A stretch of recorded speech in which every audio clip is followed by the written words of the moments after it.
We now know the draft prospects that'll be in Green Bay at the end of the month, but who will the Raiders have their eye on from that group of guys? That plus more on Tuesday's edition of the Locked On Raiders podcast for April 15th, 2025.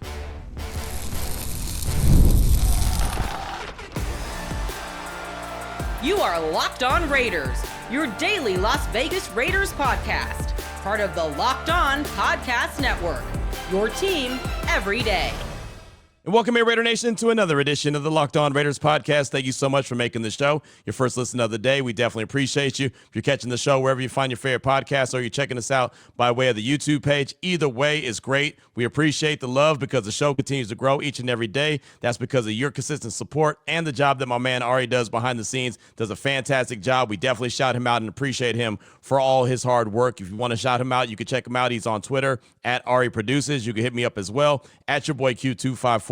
And if you want to be a part of the show, as many of you do, we got the Locked On Raider podcast voicemail line, 707-654-4693. Counting down the days till the first round of the draft, right? April 24th, less than 10 days away. Let's go. Let's keep this party rolling. So plenty of feedback that we'll get to coming up in segment number 3, calls, texts, mock drafts, everything is rolling in. So we'll try to get as much in as that as possible in segment number 3. Segment number 2, we're going to take a look at all the draft prospects that are going to be at the draft in Green Bay, in the green room, all 17 of the guys, but I'll do it with the focus of who I think the Raiders will have their eyes on, who I believe they can come away with in the first, few rounds of the draft, as a matter of fact, because look, there's 17 guys, so there's a chance that a guy or two may actually be there in round 2.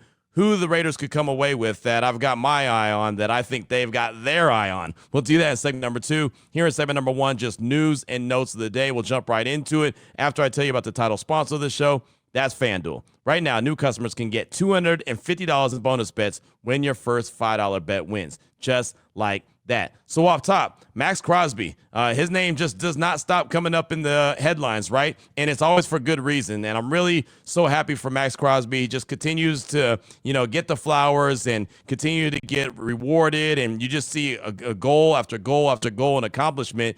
And on Monday, Adam Schefter tweeted out his latest accomplishment. Raiders standout pass rusher Max Crosby is named the assistant general manager for football at Eastern Michigan University. Crosby becomes the first active NFL player to hold the position. He now will help Eastern Michigan evaluate high school and portal prospects, manage its NIL budget, and also serve as a special assistant to the AD on fundraising, alumni relations, and student-athlete support. So that's really cool, right? Assistant GM for Eastern Michigan, which is his alma mater. And I'm not saying that all of a sudden this is a GM position and he doesn't have to worry about football anymore. Now he's got a front office job. I'm not saying that at all. Matter of fact, I don't even really know what all he's going to be doing. Obviously, he's going to be the face of the organization or the school. Right. And of course, he's going to be trying to help assist with bringing in talent. That's why they're talking about evaluate high school and portal prospects and then NIL. So there's going to be a lot of fundraising going on there. But having Max Crosby's name attached to Eastern Michigan, they already have his name on the football field as him and his wife gave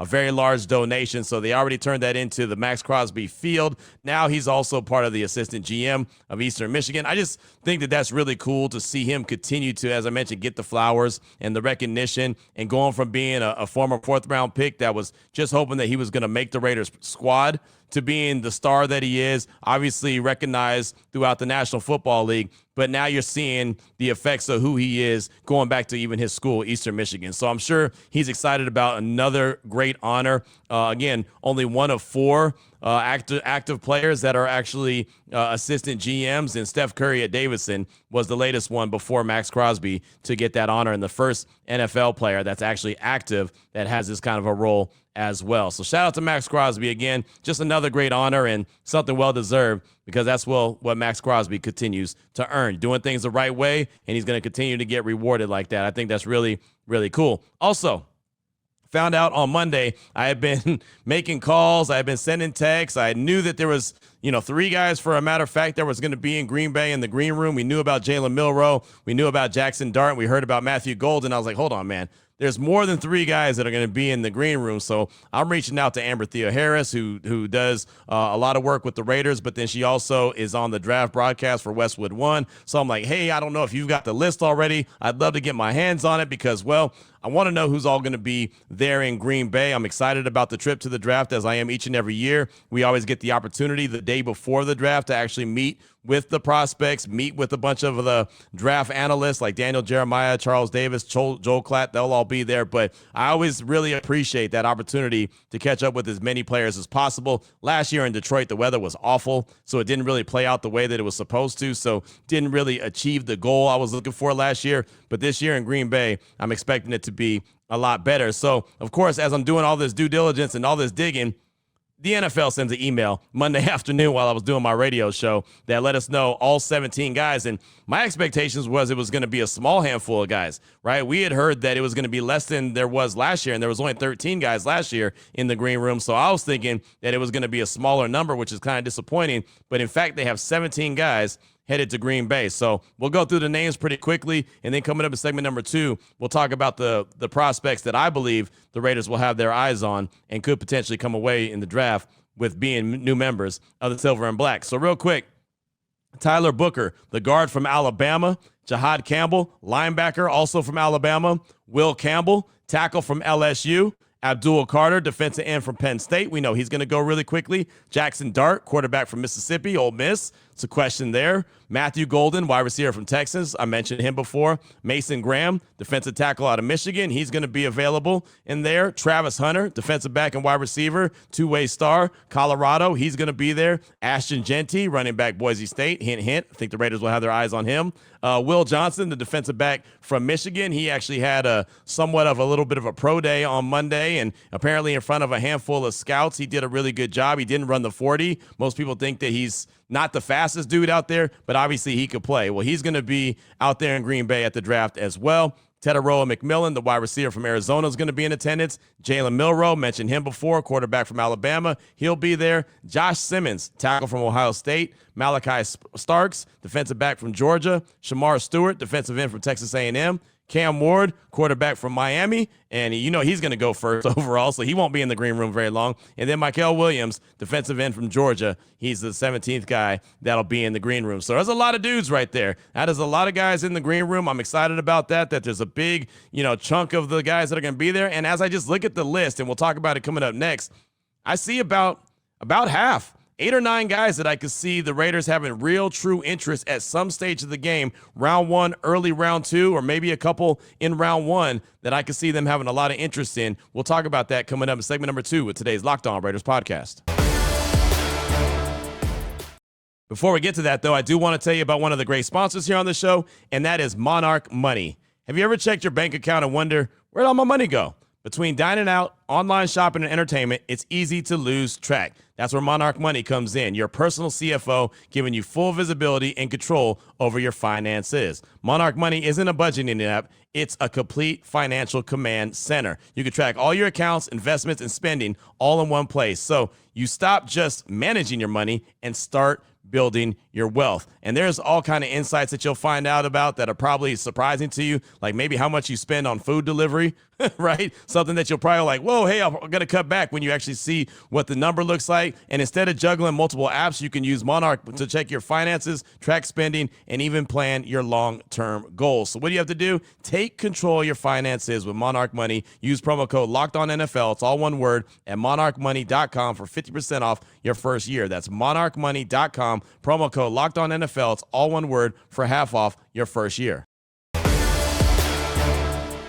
All right, Raider Nation, here we go. Segment number 2 of today's Locked On Raiders podcast. Want to get into the prospects that are going to be there in Green Bay. I rattled off all 17 of the guys in segment number 1. Went through those names really quickly. Cut that segment a little bit short because I want to spend some more time here in segment number 2. So we'll go a little bit long here as I started to go up and down the list. And this is what I do every single time I get the list. Every year that I go to the draft, and I've been blessed to have gone to a handful of drafts now. Chicago twice, Philadelphia once, Dallas or Arlington was once, Philadelphia, mentioned them. Obviously Vegas, Nashville, Kansas City, Detroit. Like, I've been really blessed to be able to go to these different drafts and be able to, meet and greet with these prospects and kind of get to know them. I always go back to 2019 when I got to meet Josh Jacobs, and we had a great relationship, still have a great relationship from that very moment. Anytime we get an opportunity to chop it up, he's like, man, I still remember you at a Nissan Stadium there in Nashville the day before the draft. And that's the cool thing, getting to know these guys a little bit ahead of time. So I always go up and down the list and say, okay, out of the guys who are going to be there, who will the Raiders have interest in? And I do this because, one, there's not a lot of local media that's going to be there outside of me, and I know that the Raiders will make that player available. So when Tyree Wilson was drafted number 7 overall in Kansas City, I got the first interview with him, which was great, or at least one of the first interviews. I don't care if it was first or not, but I got that interview the night of round 1. Last year, Brock Bowers was not there, so I didn't get any interview with anybody. And then I kept hoping. I was like, well, there's still this guy is still available. Maybe the Raiders will trade back into the back end of round 1 and go and get like a Terrion Arnold, who ended up going number 31. And well, they didn't do that. So sometimes it works out really well, other times not so much. So as I'm looking through the list, I really ended up looking at about half the list. I think the Raiders at some stage of the game could have interest in. Ashton Genty is the easy one, right? Running back out of Boise State, that's a no-brainer, right? I mean, that guy could be the number 6 overall pick. They could say game, set, match, right? I mean, every road has been Ashton Genty being a Raider, right? That's been where all the conversations, all the mock drafts, everyone has Ashton Genty going to the Raiders. He's going to be there. That's easy. I don't think that I really even have to explain that one. Then Will Johnson, the cornerback out of Michigan, he's a guy that I wouldn't look at for the Raiders to get at number 6. But, in the scenario that we talked about on Monday's show where they trade back to, say, 9, I can see Will Johnson being in play there. I think 6 is a little rich. They might still have to go and get him there if they don't have a trade back partner, if they do feel like that's the impact player that they want. If Pete Carroll says, hey, I want a defensive guy, I want my Michigan guy, I want a guy that I can help start to recreate the Legion of Boom, Will Johnson could easily be their guy. So I could see him being there. Again, I would be more comfortable if they decide that they wanted to go and get him, say, around number 9. I think that's more reasonable, but you got to have a trade partner to be able to trade back. And unless the Saints are, hell-bent on trading up to number 6 to go get Shador, if he happens to drop a little bit, which there's still questions, is he going to drop or not? He's got a private workout lined up with the Giants coming up on Thursday. He was in Vegas with the Raiders on Monday, but he's got a private workout with the Giants, even though from everyone that we hear, all the smart people, smarter than me, say, the Giants are going to pass on him and take Abdul Carter at number 3. So we'll see. But if the Raiders were to trade back, I think Will Johnson would definitely be a guy that they're in play for at number 9. Also, his Michigan teammate, Mason Graham, the defensive tackle, more likely than not, he probably won't be there. He'll probably go number 5 overall to Jacksonville. But all of a sudden, what if Ashton Genty happens to go number 4 or number 5 to the Patriots or to the Jaguars? Now Mason Graham is available. That would be a big defensive tackle, adding that guy to the Raiders defensive line and making their strength even stronger. Yeah, sign me up for that. So that's another guy that they definitely could have their eyes on. So that's already 3 dudes right there in Genty, Will Johnson, and Mason Graham. Again, a guy that I would probably draft a little bit later, not at number 6, Teteroa McMillan, the wide receiver from Arizona. We all know that wide receiver is a position of need for the Raiders. I'm not too sure if Teteroa McMillan is a true number 1 wide receiver. Matter of fact, from most of the analysts that I'll talk to, he's not a true number 1, which is okay if you're the Raiders because you have Brock Bowers, you have Jacoby Myers, right? You have Trey Tucker still in the mix. So maybe Teteroa McMillan, if you decide to go in that direction, doesn't have to be a number 1 wide receiver. But again, I don't think that would be a guy I'd want to pick at number 6. He's another guy that I'm looking at, around 9 or 10, and I'm just using 9 as the trade back partner because the Saints look like a team that could be interested in trading up for all the reasons I've talked about already. So I'll look at Teteroa McMillan. He's a guy I'll definitely talk to in Green Bay. Just don't know how high on the priority list he'll be for the Raiders. But because of the fact that they do need a wide receiver, he could be a guy they're looking at.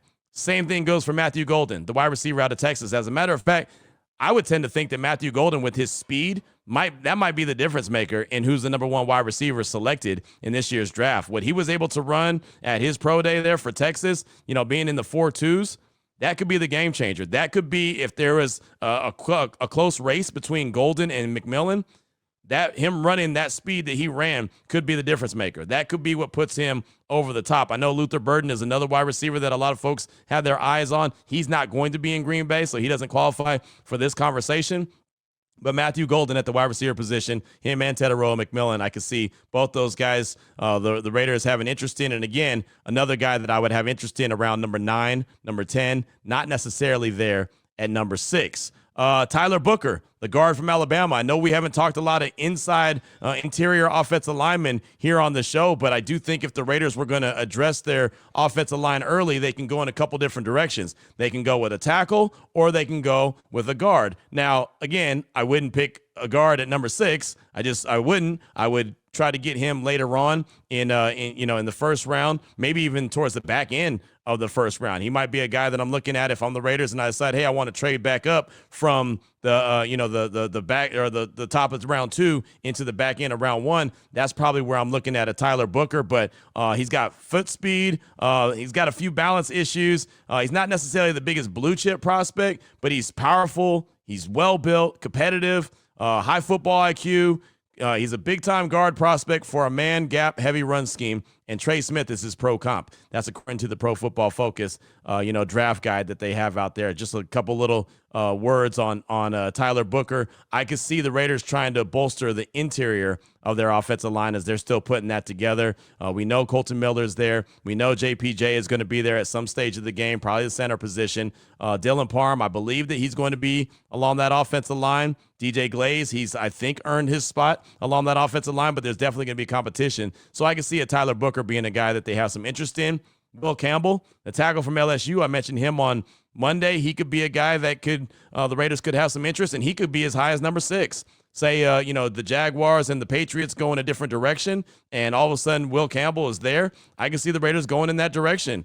And again, he was a guy similar to was it Booth? How do I keep messing my guy Banks from Texas? I don't know how I keep messing that offensive lineman's name up. Man, shame on me. But those two guys were top tackles at one point, and all of a sudden they just kind of started to slide, right? Campbell, the big thing on him was his arms were short at the combine, but then at the pro day, his arms were fine. So you figure it out. But Campbell is a guy who has a lot of love there. He's getting a lot of love. He's going to be a guy that's going to be selected pretty early. I'm anticipating a top 10 pick. So I can see Will Campbell going as high as number 6. I also could see the Raiders going and getting him, say, around 9.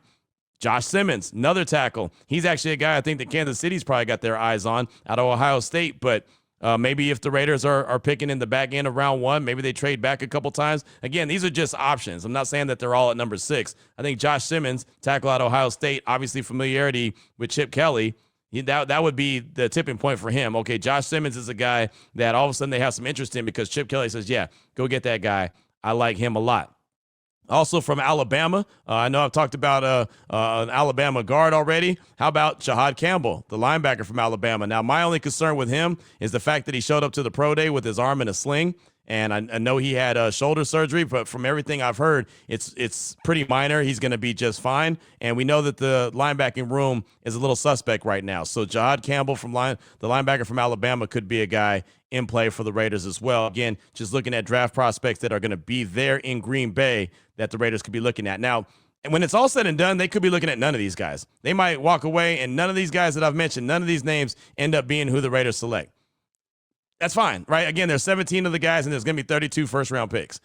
So, obviously, there's going to be guys selected that aren't there. And look, there could be a guy that I'm not bringing up that they could end up going and getting. Like, I'm not going to bring up Travis Hunter because I don't think that the Raiders have any shot at him. I'm not bringing up Abdul Carter because I don't think they have any shot at him. I will bring up this quarterback, though, and I think that this is interesting. This will be the last one that I point out here in segment number 2 of today's Locked On Raiders podcast. Jalen Milroe. Quarterback out of Alabama. As soon as I found out that he was accepting his invite to Green Bay, I was intrigued. I was confused, right? I don't think that he's a first-round quarterback. I think he's a guy that's a second-round pick. But could he be a guy that a team, the Raiders, the Browns, the Giants, others, could they trade up into the back end of round 1 and go get that fifth-year option, similar to what we saw the Baltimore Ravens do with Lamar Jackson? I think he's a big wild card. I know Jackson Dart is going to be there as well. I don't think he's available for the Raiders. I feel like he's going to go probably no later than 21 to the Pittsburgh Steelers, and he might go earlier than that. He might end up going number 9 overall to the Saints. You know, if Shador doesn't drop or they don't want to go in his direction, I can see them going with Jackson Dart there. But Jalen Milroe must feel like at least one team or two teams has a first-round grade on him to accept that invite to Green Bay. Because, again, the last thing any prospect wants is the camera to continue to flash back into the green room on the guy sitting there by himself.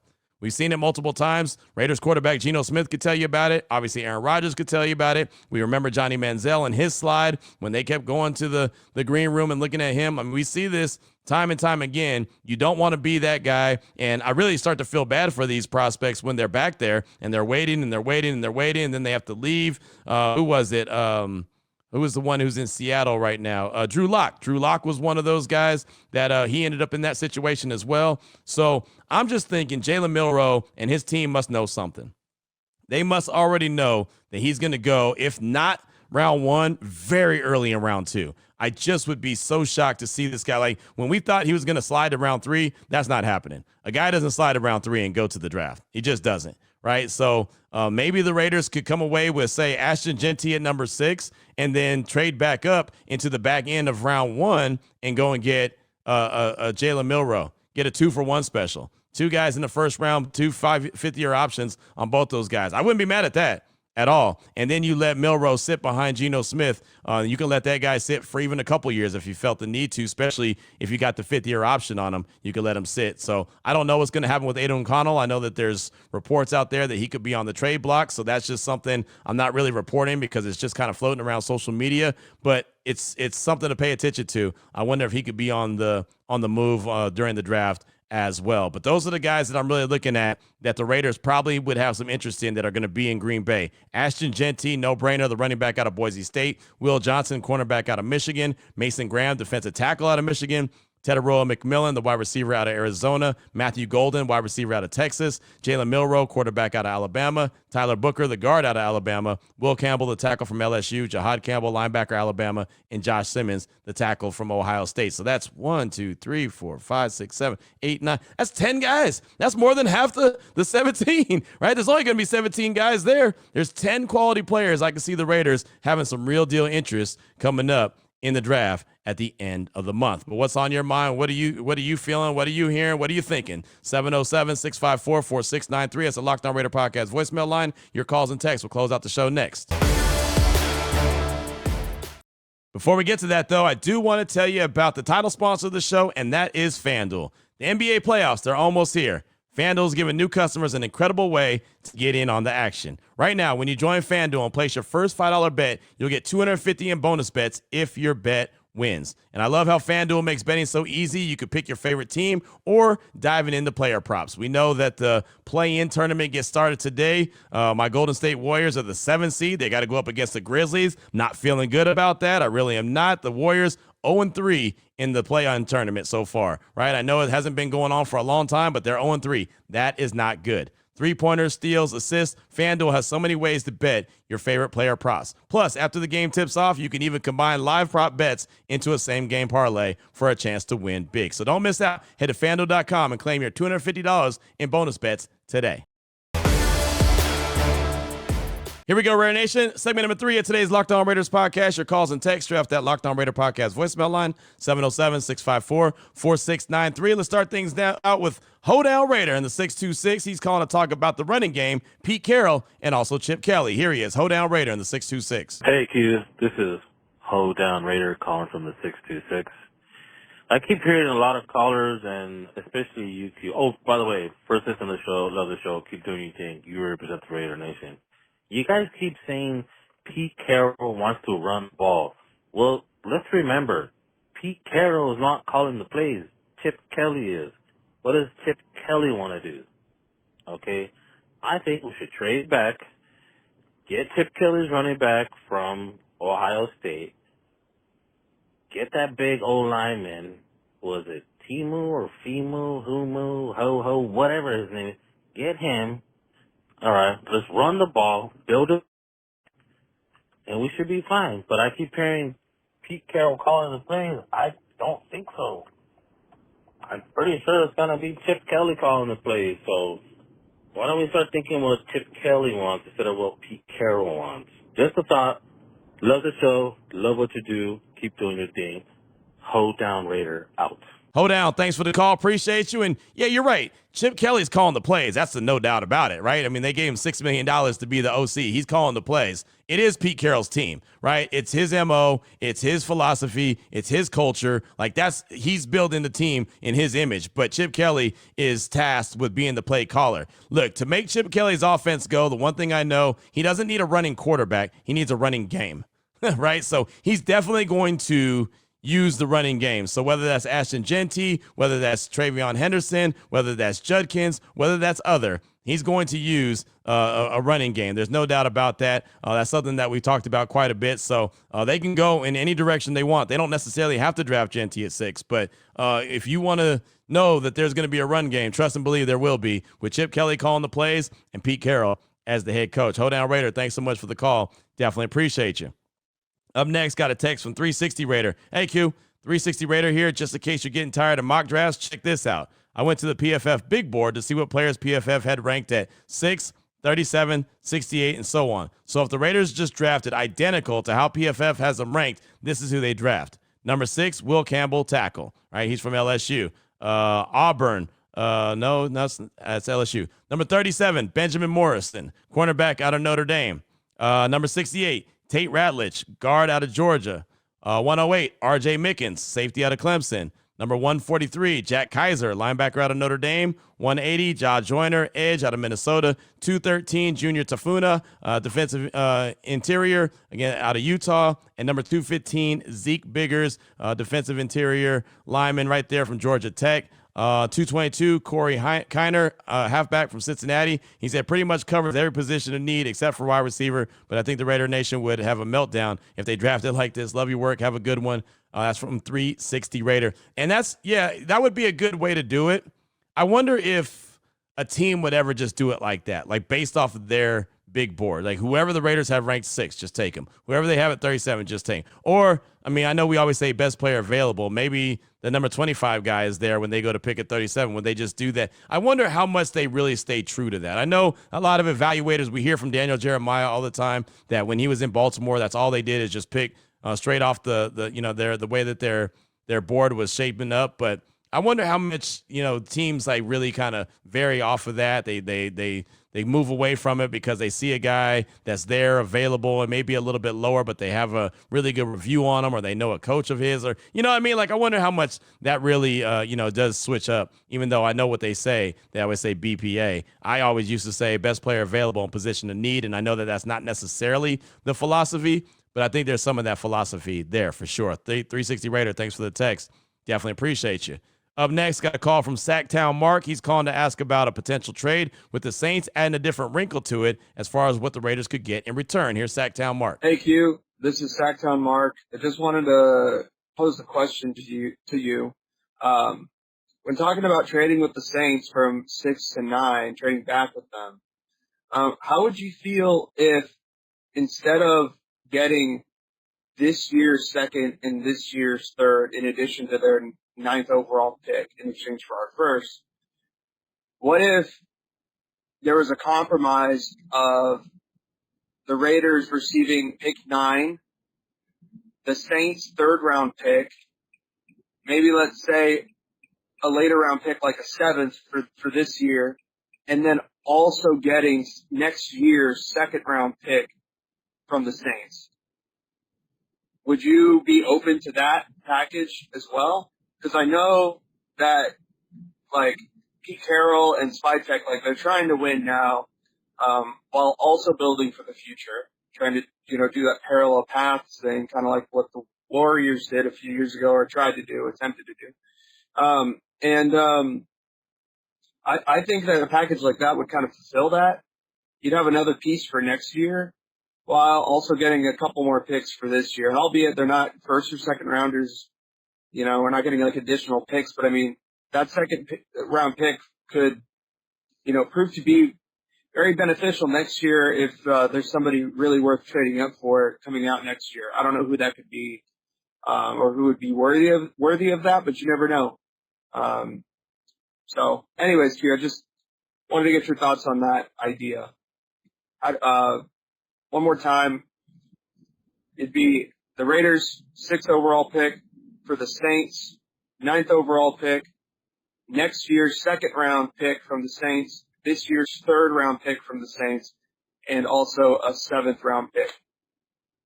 Just to sweeten the deal, I guess. I don't know. Anyways, Q, thank you for all that you do. Thank you, Ari, and go Raiders. Sacktown, thanks for the call. Appreciate you. So you would pick swap 6 and 9. You're thinking next year's 2nd round pick, this year's 3rd, and this year's 7th to sweeten it up a little bit. I mean, I think that could be appealing as far as getting capital next year. I think that the Saints would want to get it over with, though, right? I mean, I know they don't have a lot of draft picks already, but I think that they'd just be ready to get it over with. I think they'd be, you know what, let's just handle this. We've got to do this already. We've got to trade up to go get our guy if they do, in fact, feel like that they've got to do that. And I think that they'd probably try to just get the trade over and done with this year as opposed to lingering it on until next year. As far as the Raiders go, I think that they'll take the draft capital right now. They probably would prefer it right now. But, you know, holding off till next year to get the extra 2nd round pick, not necessarily a bad thing. It just, I guess it would depend on whatever philosophy John Spytek and company have in place and how they're feeling about the talent pool. But I think it would all be wrapped up pretty much this year. You know, the other thing that interests me and intrigues me about this Saints situation with Derek Carr and the quarterback is how much do they like Shador? How much do they like Jackson Dart? And is there a big gap between those two? Like, if there isn't a big gap, they're probably not going to try to trade up at all. If there is a big gap, then I can see that being the spot where they trade and say, okay, we got to go up and get our guy if they feel like that there's a big gap. But if they feel like those two quarterbacks are close, they could just stick and pick and just wait to see who drops to them at number 9. Because I don't believe that Cam Ward, Shador Sanders, and Jackson Dart are all going to go before pick number 9. I just don't see that happening. So, you know, I guess maybe Cam's going to go 1 to Tennessee. If Shador goes 2 or 3, then maybe there's a sense of urgency thinking maybe another team will jump up like the Jets or so on and take Jackson Dart. Maybe they would be a little desperate there. I don't see that. So we'll see how that plays out. But yeah, I think that they'd probably want to get the whole trade over and done with this year in the draft. Up next, got a tweet from Mikey B-Ball 75. He sent me a mock draft, said, not sure what you think. I tried to address everything. No quarterback, though. Brady, cool as an undrafted free agent. Great podcast. Keep up the great work. Mikey B-Ball 75. At 6, Mason Graham, defensive tackle out of Michigan. He's going to be there at the draft. Number 37, Amarion Hampton, running back out of North Carolina. Man, that'd be a fall from grace, right? Everyone's got that guy penciled in at like number 12 or number 20 at the worst. To drop at the 37, wow, that would be a nice pickup there for the Silver and Black. Darian Porter, cornerback out of Iowa State at 68 in the 3rd round. You know, I like Iowa State guys.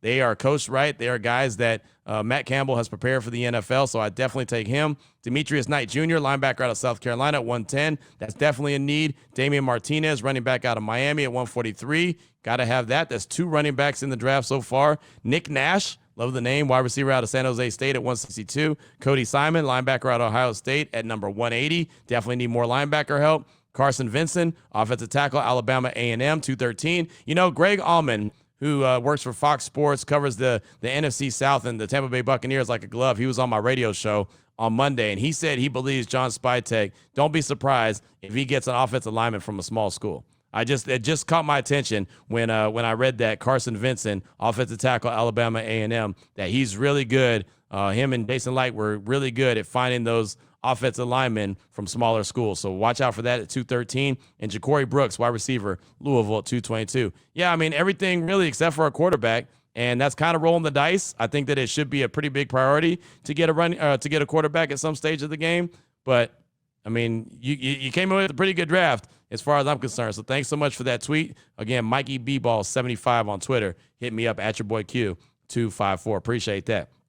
We'll get one more call. This one's from Heavy D. He's calling to talk about the draft and what he thinks about trading down. Here he is, Heavy D. Q, this is your man, Heavy D. First, I want to say how much I appreciate you. I don't know if Raider Nation understands that, like, you don't take days off. You know, all these other lockdown guys, they take days off in the off season, and you are the hardest working man in the game, so we all appreciate you.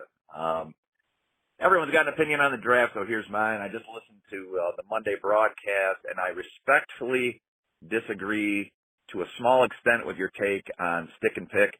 I think Mason Graham, stick and pick. It would take a heck of an offer to move off of that. 2024 was just a bad year to be bad. We only had 4 wins, and we're sitting there at number 6 And this draft, when I look at these mock drafts, the next 12, 14 guys are almost interchangeable according to the experts. It's just what you need. Like, I like McMillan, but I don't like him at 6. I like Will Johnson, but I don't like him at 6.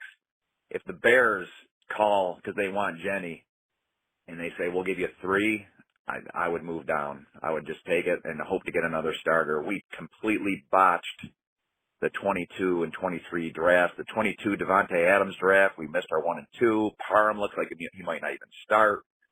Spytek's got to clean up for a lot of mess. So I would love an impact player, and if Mason Graham's there, I'd take him.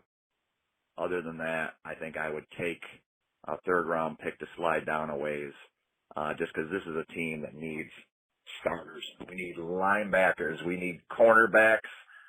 We need receivers. Oh, my, we need everything. So Spytek, I think he's going to be in accumulate pick mode and try to build this team in his image. But if it's Mason Graham, sprint to the podium and take him. Love your work. Have a great day, Raider Nation. Heavy D, thanks for the call as always, my man. And yeah, I mean, trading down would be good with the Saints as long as you're going to get some good value. That's what I was talking about on Monday's show, right? You're going to pick swap 6 and 9. If you pick up their 2nd-round pick, number 40, and then pick up their 3rd-round pick as well, that's pretty good, especially for only moving down 3 spots. And then you're able to pick up starters. Again, this draft is not full of stars. It's full of starters. So if the Raiders can get some starters in those positions, I'd be fine with that. And that's why I started talking about the Will Johnsons, right, the Teteroa McMillans, right, Matthew Goldens, guys like that could be available at number 9 if, in fact, that's the direction that the Raiders went in. I'd be okay with that. What I don't want the Raiders to have a situation like they did when Reggie McKenzie traded their number 3 overall pick to the Miami Dolphins, and they came away with DJ Hayden at 12 or 13, and they really didn't get much as far as extra capital on top of that. They basically got fleeced. And I know that neither one of those picks, number 3 or DJ Hayden's pick, really worked out. DJ Hayden didn't do a whole lot with the Raiders, and Deion Jordan didn't do a whole lot with the Miami Dolphins, and rest in peace, obviously, to DJ Hayden. But that's what I don't want to see happen. That's why it gets concerning to me when guys trade back or teams trade back, and especially the Raiders, because that's who I care about. I want to make sure that they get the most value possible, getting the most bang for their buck, and making it worth trade out of a spot where you can get an impact player. So there's a handful of guys, no doubt about it. We talked about it on Monday's show that they can get at 9 plus get that extra capital. So that would work with me. But it's great to hear from you, Heavy D. Definitely appreciate you. And that's all I got time for on today's show. Got a text from Tony in Clayton, North Carolina. We'll get that tomorrow. Got a couple calls as well. We'll have more news and notes for sure, and continue to keep this train rolling as we're going full steam ahead to the first round of the NFL draft coming up April 24th. That's not this week. That's next week. We look forward to that in Green Bay. So until tomorrow, Raider Nation, take care of yourself, take care of your family, love on your family. Most importantly, as always, just win, baby.